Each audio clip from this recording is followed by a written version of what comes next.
Ina. Unsa man imong sa kuha?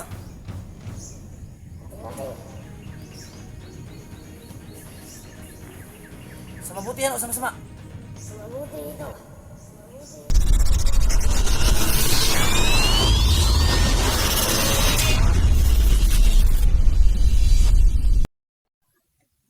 So, good morning mga idol. Nandito na naman tayo mga idol para manguha tayo ng panggatong sa tatay natin mga idol kasi kawawa naman si tatay mga idol kung sila lang yung kukuha ng panggatong, malayo pa naman mga idol.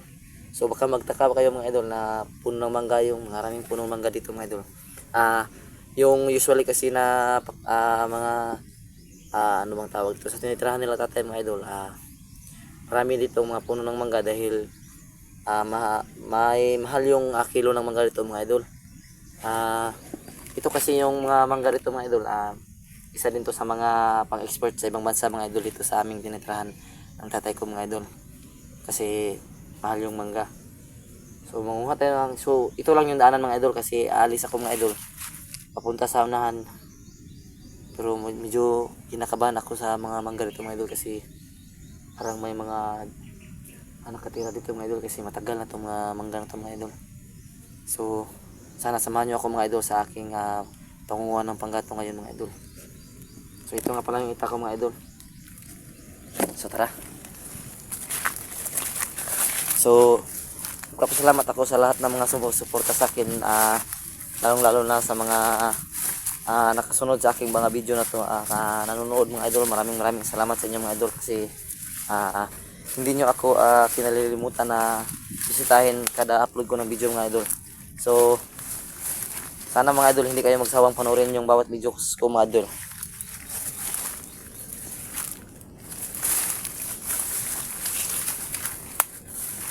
So ito mga idol, sobrang ganda ng paligid dito mga idol.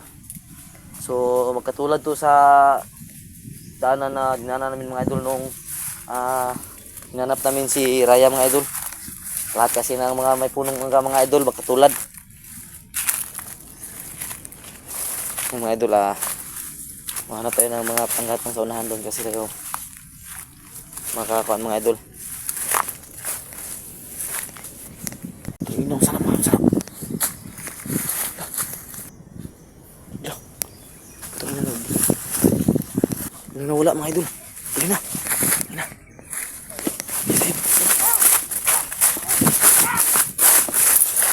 Ano kaya yan mga idol? Bilang nawala mga idol, bilang nawala. Nasaan na kaya yan mga idol?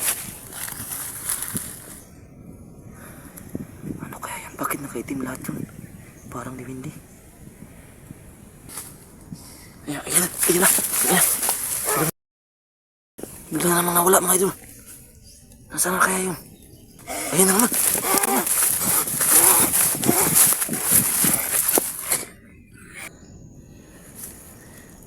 Bigla na namang nawala. Nasaan na kaya yun? Ayan na naman. Ikisama ka! Masa may gusto mo? Masa gusto mo ba?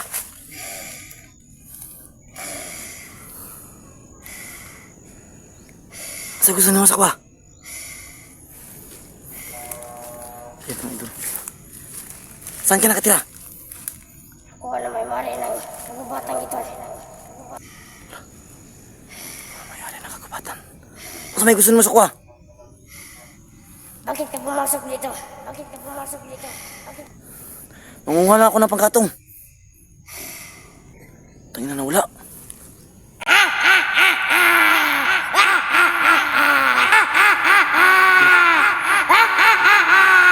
Ayan na naman mga idol. Sobrang kaparayan ito. Anong gusto mo sa akin?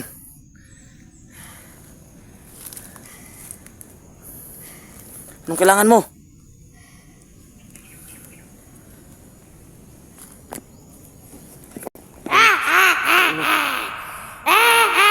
Ano gusto mo? Meron lang akong gusto bigay sa'yo. Tingnan na wala naman mga idol. Ano si gusto yata sa kuha mga idol? Huwag ka muna umalis! Lumapit na siya. Mas may gusto niya tag. Ano lang akong ibigay sa'yo? Isang may magagawa natin. Anong klaseng anting-anting? Ito. Huwag mo akong lukuhin.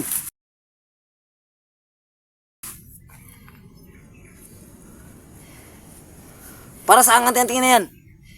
Para sa'yo. Kasi mabuti kang tao. Kasi mabuti kang tao.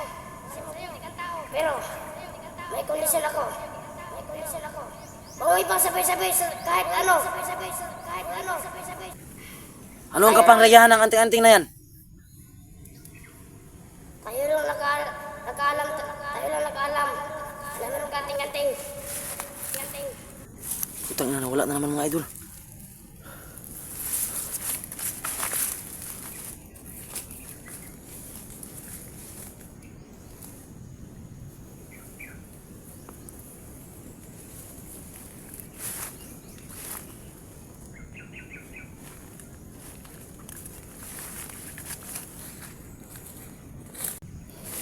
Ina. Ano sa mga mata sa kwa? Kanting. Sa mabuti yan o sa masama? Sa mabuti ito. Mabuti. Mabuti ibigay ko sa'yo kasi mabait kang tao.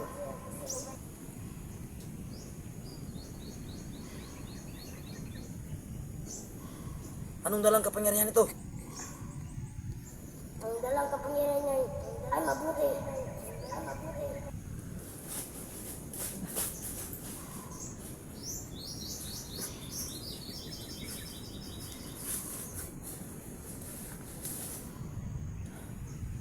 Saan ito galing? Sa'yo o sa ibang tao? Sa akin. Sa akin. Paalam ako sa'yo. Aalis na ako. Paalam. Sa nagimitin mo sa mabuti. Ang kapangyarihan niyan ay tagulilong.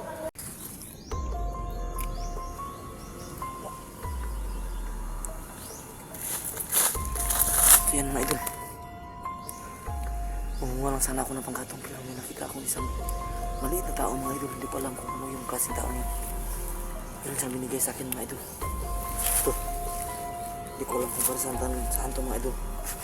Pero siya hinabi niya na ito ay kapangyarihan ng tagulilong. So, sa pagkakalam ko sinabi niya sa akin na may-ari ng kagubatan ito.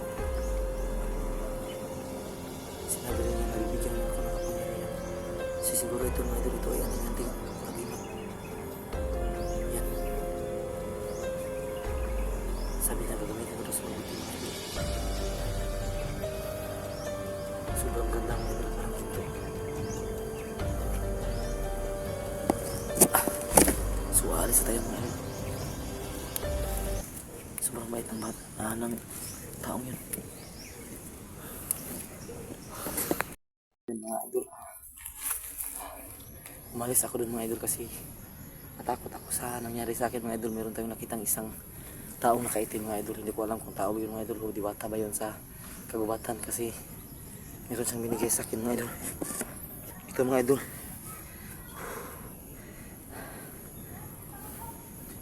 Ito mga idol. Hindi ko pa alam mga idol kung anong klaseng anting-anting to mga idol. Kung sa mabuti ba to mga idol o sa masama.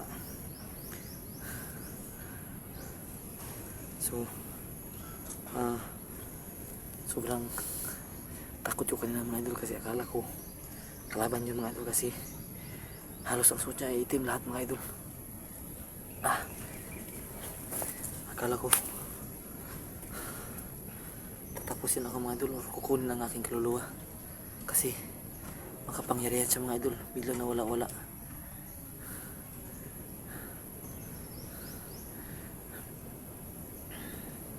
So sana nga totoo ang sinabi ng diwata na yun mga idol na kapangyarihan ito ng isang pagiging tagulilong mga idol.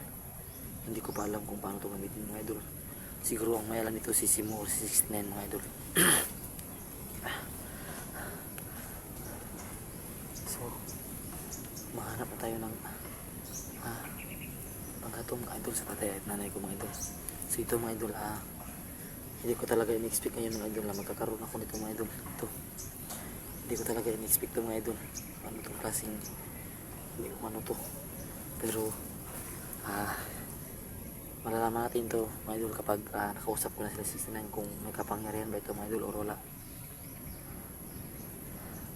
Kasi, ang sabi sa akin ng nakaitim na tao or nakaitim na liwata mga idol, may kapangyarihan daw ito sa mabuti, hindi sa masama. So sana gamitin ko daw ito mga idol sa kabutihan. Meron daw itong kapangyarihan ng tagulilaw mga idol.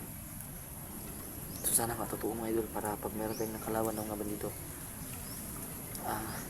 hindi tayo makita ng kalaban mga idol. So tatago muna natin ito mga idol.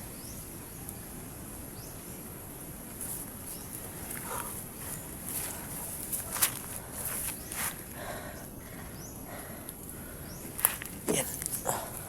So maghahanap tayo ng panggatong dito mga idol. Ayun. Baka makita tayo dito ng panggatong mga idol sa unahan.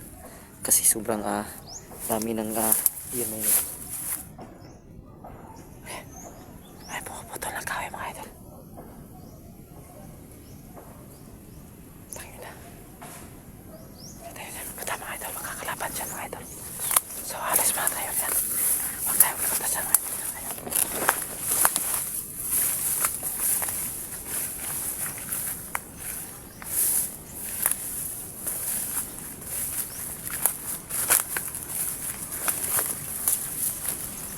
Yan mga idol, maraming kung ano ito mga idol, mga lubi, buko mga idol, buko.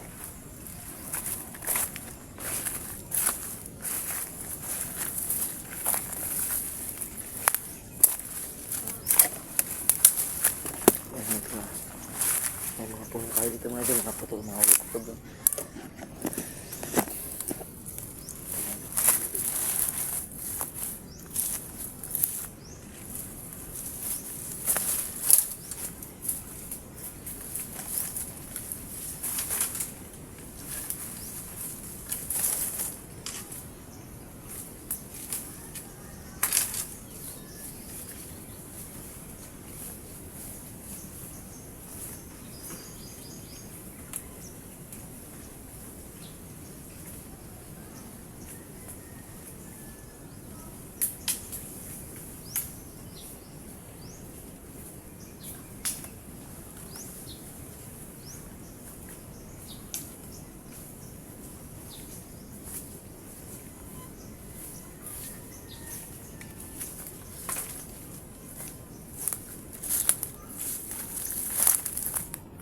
So, kunti lang yung nakita ko po mga kahoy mga idol.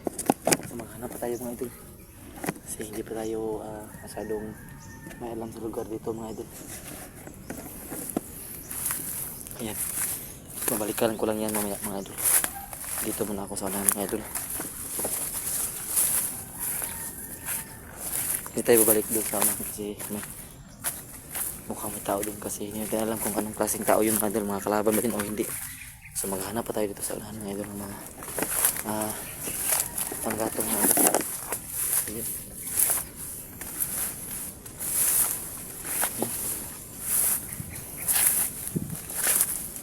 So i-off ko muna yung camera mga idol kasi pag may kalaban mga idol mas mabilis tayo makatakbo pag walang camera. I-off ko muna mga idol kasi isa rin sa rason ko mga idol kasi 3% na lang yung cellphone ko mga idol, baka malubat pa ito mga idol. Sana manood kayo palagi sa aming mga upload mga idol. Maraming salamat sa inyong suporta mga idol. At sana hindi kayo magsawang panoorin ang bawat upload namin mga idol. Pakipindot na rin ang bell button mga idol para palagi kang updated sa mga bagong videos na i-upload namin. Huwag nyo sanang kalimutang i-subscribe ang Ikla MTV, G Chris TV, Bird Strike TV at Ranil Adventure mga idol. So maraming salamat sa inyong